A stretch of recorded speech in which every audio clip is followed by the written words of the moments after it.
watch, share, and subscribe. We need you.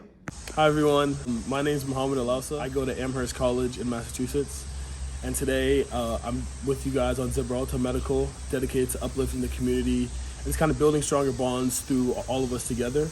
I'm an economics and math double major. I play basketball at Amherst, as you guys can see on my hoodie. And on top of that, I'm the youngest of three. Just a couple things that kind of like motivate me and push me to be the best person I can be. One thing is that my parents have just done so much for me throughout my life. Even as a kid, I've never had to fight. I've never had any issues with anything. My dad always made sure we had food at the table. We had clothes. We were able to go to school. Tuition was paid. So I just think it's just my duty to make sure my kids have that same, type of life and maintain that lifestyle. And I think that one thing that's kind of motivated me and kept me going to this day is basketball. It's been a huge aspect of my life. I've been playing since I was in 5th grade, 6th grade. I was a younger guy. I'm a sophomore in college. I'm 19, by the way.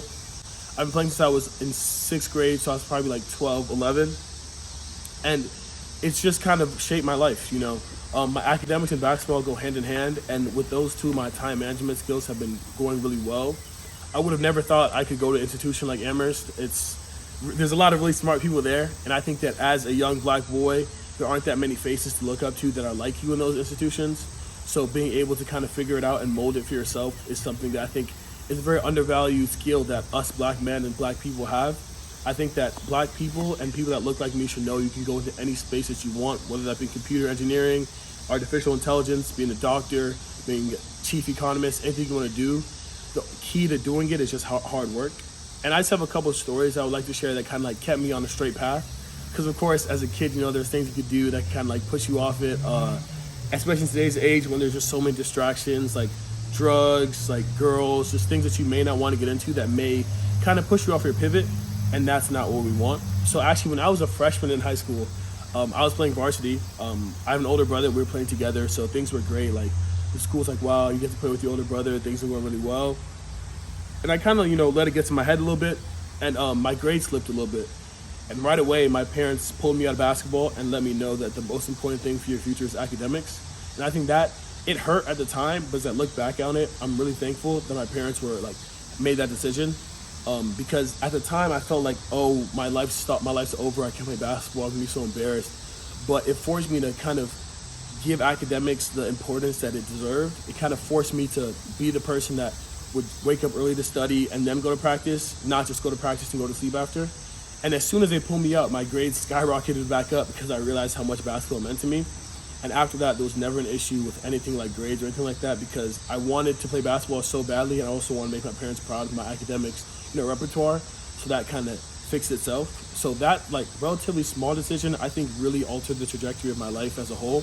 Because if they just let me have bad grades and let me just say, okay, he's good at basketball, that's okay, then what would happen if I got hurt? And that's kind of a good segue to the next story because I actually did get hurt my junior year of high school. I want to say I slipped a disc in my back, so it was kind of difficult. I was really hurt. It hurt to do daily activities like walk, shower, all that. I played on it, but I wasn't playing to my maximum ability. I was getting recruited by a bunch of schools, but because I wasn't playing as well as I could because I was hurt, I lost a lot of my offers. So from there, it took about a year to get healthy. I'm healthy my senior year, and I ended up doing a post-grad year in New Hampshire. And that was one of the best years of my life, and that's how Amherst found me, playing basketball. But I think that while I was injured and I couldn't play, I realized that my value as a human being is not just my sport.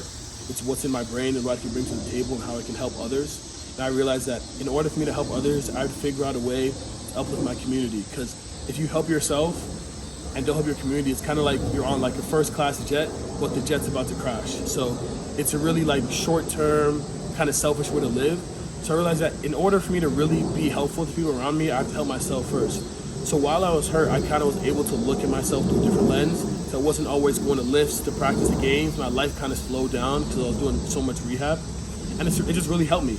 And also during that time, one of my friends, his name is Zeke Upshaw, he took a lot of time and he worked out with me and trained with me. He played on the Grand Rapids G League NBA team. He was a professional. I wear his wristband all the time. He passed away during that time. He went to cardiac arrest on the court and died immediately. They took him to the hospital, but we were able to resuscitate him. So having someone so close to me pass away, doing something they love, it was really sad for me, I think, but it also motivated me because everything I do isn't just for Mohammed, it's also for Zeke, it's also for people that aren't able to do what I'm able to do. So it's kind of like letting people live vicariously through you. And I just love him so much, and I think that he would be proud of me today, and I think that all the times when I wake up for early lifts and stay after practice and I'm studying and I'm doing this extra stuff, I just know that he's looking down happy because I know if he was here, he would put in the same amount of work. So it's kind of like I'm working for the both of us and a bunch of other people. But just kind of not to wrap it up, but just like in conclusion, I think that those three stories all coincide with each other because it's kind of like a smooth graph of how I grew. Like you start here and you just constantly go up. And even if there's hardships like getting hurt or you do bad on a test, there's just always a way to bounce back. Like as long as you're still alive, and I know that because one of my friends has passed, as long as you're still alive, there's always room to grow and room to get better. So there's never a reason to quit. There's never a reason to look down upon yourself. Everyone's circumstances are different. I'm really religious. I'm Muslim, so I put all trust in God and I let everything in this world work out for itself. I just try to be the best person I can. And I think that hard work is not just something you say, it's something that you do. I think that most people are hardworking. They don't say that they are. The people around them say that they are because they see it in a day-to-day basis. They see it in how they approach things, how they talk to other people, and just how they live their life. Like they don't just work hard on one thing. If you say, "Oh, I need this," they'll get it done for you. They're reliable people. And it's just off the court. On the court, I've learned so many lessons, but I think that it only matters if that could transcend the basketball court. So being a good teammate, being a good player, being a good coach, it's just like being a good brother, being a good son, being a good friend. They all just go hand in hand.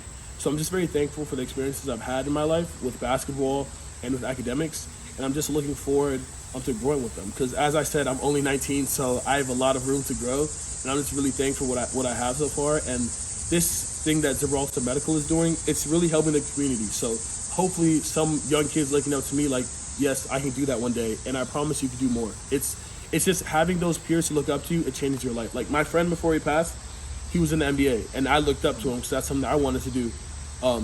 But now he's gone, but that's something that I still can do for him and still look at it as a way that, oh wow, like I looked up to Zeke, and even though he's gone, his legacy is still here.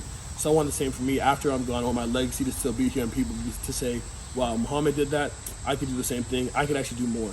So for everyone watching, I really appreciate you guys taking your time to, come watch this video. But really thank the owners of Zebralter Medical because these things can't be done without the great leader we have here. But yes, Mohammed Alausa here. See you guys later. Thank you guys so much for watching.